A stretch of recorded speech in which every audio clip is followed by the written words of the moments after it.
Bonjour à tous et bienvenue sur notre chaîne. Alors aujourd'hui nous allons examiner en détail la carte bancaire Visa Electron proposée par HSBC.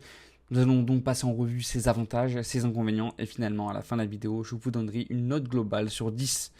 Alors si vous envisagez de souscrire à cette carte ou si vous êtes simplement curieux, restez bien avec nous jusqu'à la fin de la vidéo. Ok, alors déjà on va commencer par les avantages de cette carte. Et le premier avantage c'est le contrôle des dépenses parce que la Visa Electron de HSBC est une carte à autorisation systématique. Ça signifie que le solde de votre compte est vérifié avant chaque transaction. Et ça, c'est un excellent moyen de gérer son budget et d'éviter des découvertes imprévues, surtout pour les jeunes utilisateurs ou ceux qui souhaitent avoir un meilleur contrôle sur leurs finances.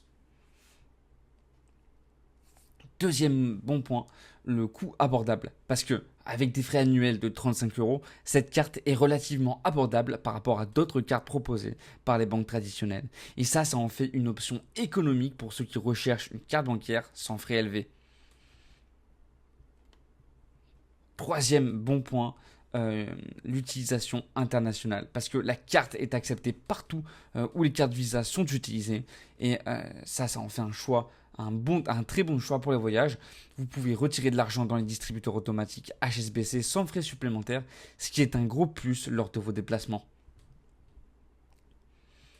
Quatrième bon point, la sécurité accrue. Parce que grâce à l'autorisation systématique, chaque transaction est vérifiée en temps réel, réduisant ainsi le risque de fraude et de dépenses non autorisées.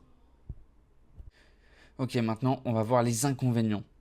Déjà, premier inconvénient, l'absence d'assurance et d'assistance. Parce que contrairement à certaines cartes bancaires, la Visa Electron de HSBC ne propose pas d'assurance ou d'assistance. Si vous recherchez une couverture en cas de voyage, d'accident ou de litige, il serait préférable de se tourner vers une carte comme la Visa classique ou la Visa première.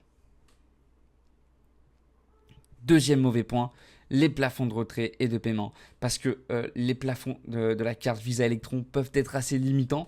Par exemple, le plafond de paiement est de 2400 euros sur 30 jours glissants et le plafond de retrait varie entre 300 et 1000 euros sur 7 jours glissants selon la banque. Et donc pour les utilisateurs nécessitant des limites plus élevées, ça peut être un inconvénient majeur. Troisième mauvais point, l'incompatibilité avec certains paiements, parce qu'effectivement la carte Visa Electron peut être refusée pour certains paiements en ligne ou en magasin, notamment pour les locations de voitures ou les paiements fractionnés. Donc si vous avez souvent besoin de ces services, ça peut poser problème. Donc après avoir examiné les avantages et les inconvénients, je donnerai à la carte Visa Electron de HSBC une note de 7 sur 10. C'est une carte solide pour ceux qui recherchent à contrôler leurs dépenses et qui voyagent souvent, mais elle présente des limites importantes en termes de services supplémentaires et de flexibilité de paiement.